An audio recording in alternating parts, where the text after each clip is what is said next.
open indeed.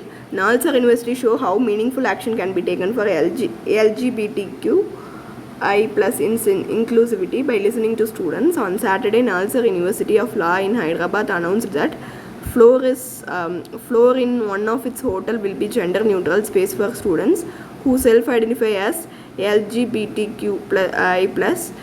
In doing so, it became one of the minuscule number of educational institutes in the country that have tried to create inclusive, safe public spaces for gender and sexual minorities. In 2018, Tata Institute of Social Science had established a gender-neutral space in its girls' hostel, and Ashoka University inaugurated a gender-neutral washroom. Nalsar, however, plans to go further. The university plans to eventually set up the gender-neutral hostels. Following the Nalsar versus Union of India judgment of Supreme Court 2014, which recognized transgendered people as third gender, University Grants Commission had issued a circular in 2015 to the Vice Chancellor of all universities that transgender-friendly infrastructure like washrooms, restrooms to be built. This is what the article talks about. Next article that we are moving into is related to at the center, Poland. If Germany was at the epicenter of the Cold War, divided in Europe, the Poland occupies the hot seat today.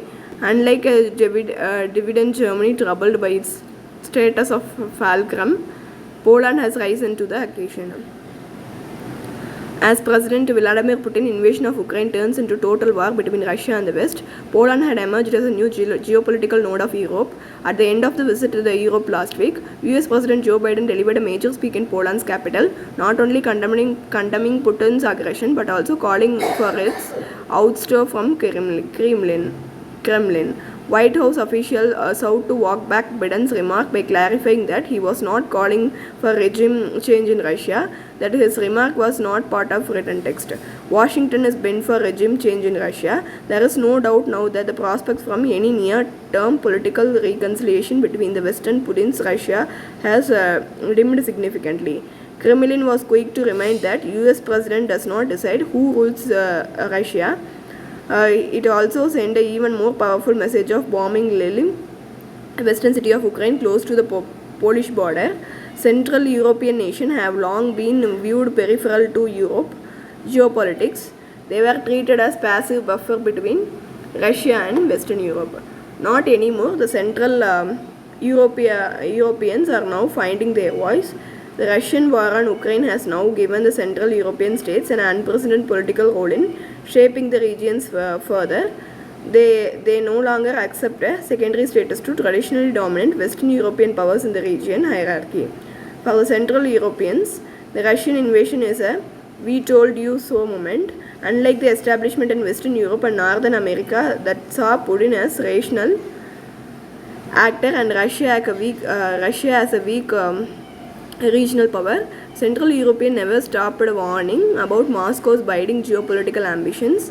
Biden met with Putin in Geneva to explore broad political understanding with Russia. They have long objected to Germany's deep commercial and deep energy ties to Russia. They have sought to shame Germany for its reluctance to provide military assistance to Ukraine. If Germany was at the epicenter of the Cold War divide in Europe, it is Poland that occupies the hot seat today. Poland has already taken more than 2 million refugees from Ukraine the last month. With a long and shared history with the people of Ukraine, the Poles have opened their home and hearts to Ukrainians. Most of the weapon supplies to Ukraine flow through Poland. Warsaw is also eager to transfer more advanced weapons like fighter aircraft to Ukraine to blunt Russian offensive.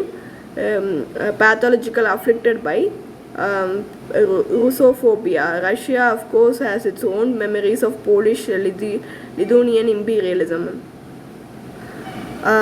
In Warsaw, Biden predicted that the conflict over Ukraine will prolong one between Russia and the West. Ukraine is also bound to propel Poland to the front rank of European power. Warsaw's impressive economic performance in the last 3 decades and its leadership in shaping the sub-regional institutions in the Central Europe have steadily elevated the geopolitical salience of Poland. For too long, Central Europeans have blind spot in India's worldview. Middle Europe that straddled this divide and defied the Cold War certitudes. Okay, this is what the article talks about. Next article that we are moving into is Oscar moment. On stage slaps rattle night coda trump. What is alopecia areata? The condition is developed after the immune system attacks a hair follicle, resulting in hair losses which cannot be observed easily. Okay.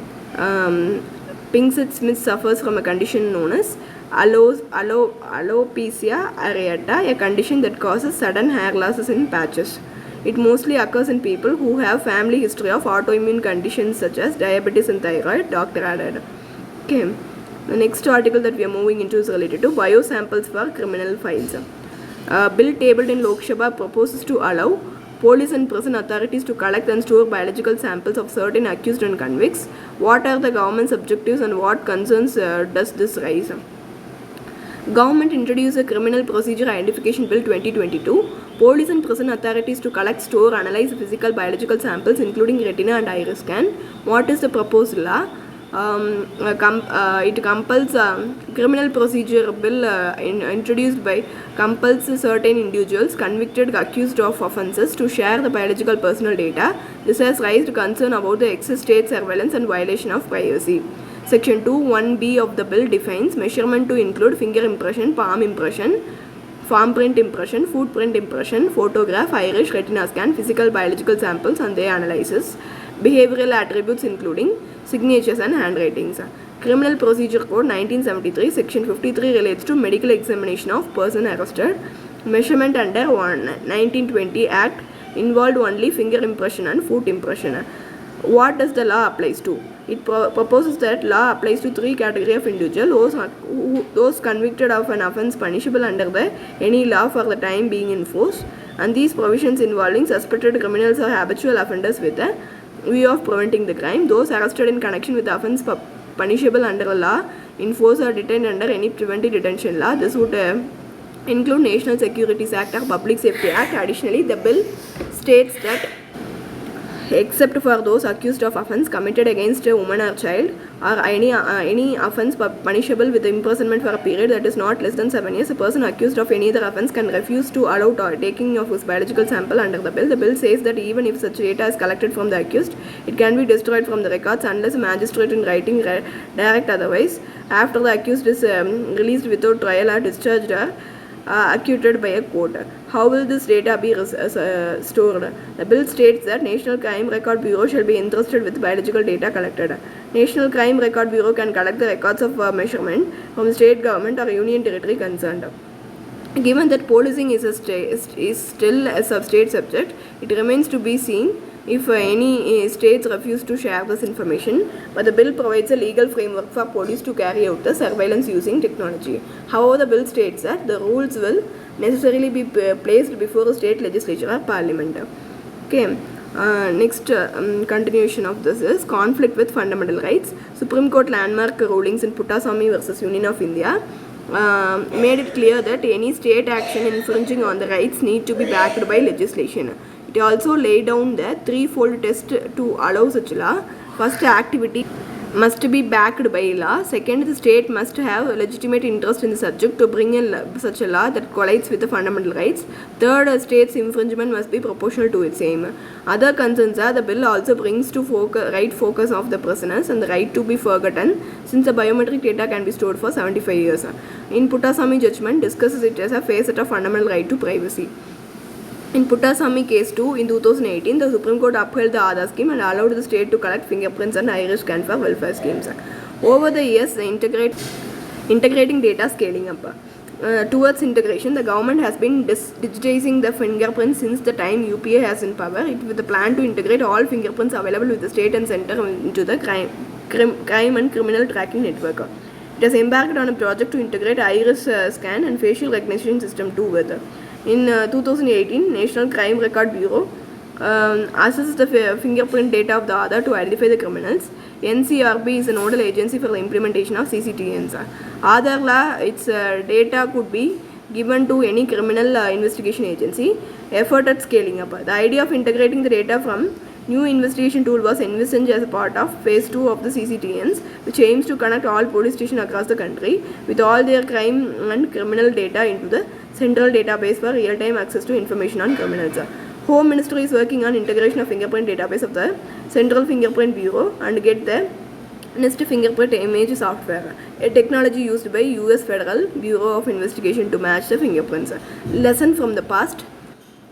Notably from the past, in 2019, India's most wanted terrorist and operation chief of the Indian Mujahideen, Ahmad Zarar Siddipa alias Yasin Bakhtukal, was arrested by Kolkata police in case of theft. However, he was identified as Bulla Malik based on fake identity documents, was left off after a few days. He went on to engineer a series of blasts in Pune and Mumbai after this, until he was apprehended in Nepal in 2013. The episode remains a reminder of importance, CCTNs, and the need to integrate the fingerprint database and face recognition in criminal investigation. In 2013 Bodh Gaya blast, NIA had recovered an abandoned Buddhist robe from blast site and taken NDA samples from it. Later, when IM operative Hyderali was arrested for the blast, his biological sample matched with those collected from the site. He was convicted. Next article is defining minority when the constitution says Supreme Court has ruled. Okay.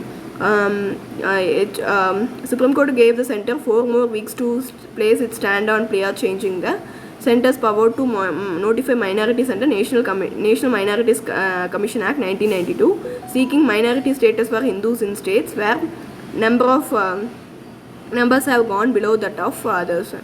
In 2011 census showed Hindus have become a minority in Lakshadweep 2.5%, Mizoram 2.75%, Nagaland 8.75%, Meghalaya 11.53%, Jammu and Kashmir 28.44%, Arunachal Pradesh 29%, Manipur 31%, Punjab 38%, but where bring defined minorities benefit. Who is a minority under Indian law? Constitution refers to minorities in some articles but not define the term. Neither does the National Minorities Commission Act 1992, under which Centre notifies which communities are minorities.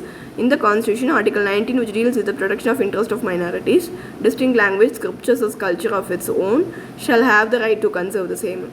Article 30 deals with the right to minorities to establish and administer the educational institution, says that all minorities, whether based on religion or language, shall have the right to establish and administer the educational institution of their choice. Article 350A says there shall be a special officer for linguistic minorities to be appointed by the President. Currently, only those communities notified under Section 2C of the National Minorities Commission Act are regarded as minorities. Under the Act, Centre on October 23, 1993, notified 5 groups: Muslim, Christian, Sikh, Buddhist, Parsis as minorities. And TMA Pai Foundation versus State of Karnataka and Bal Patel and versus Union of India. TMA Pai in 11-judge bench deal with the scope of right of minorities to run educational institution of their choice under the Constitution. DAV College versus State of Punjab, the court held that Arya Samaji, who are Hindus or religious minorities in the state of Punjab, even though they may not have been so in relation to the entire country. It added in another case DAV College, Batinda versus Union State of Punjab. This court rejected the contention that since Hindus were a majority in India, they could not be a religious minority in the state of Punjab as it took state as unit. There can therefore be a little doubt that this court was consistently held that unit to determine a religious or linguistic minorities can only be the state.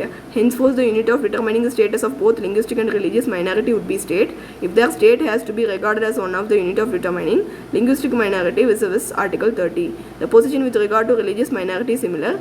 Both religious and linguistic minorities have put on a pair with Article 30.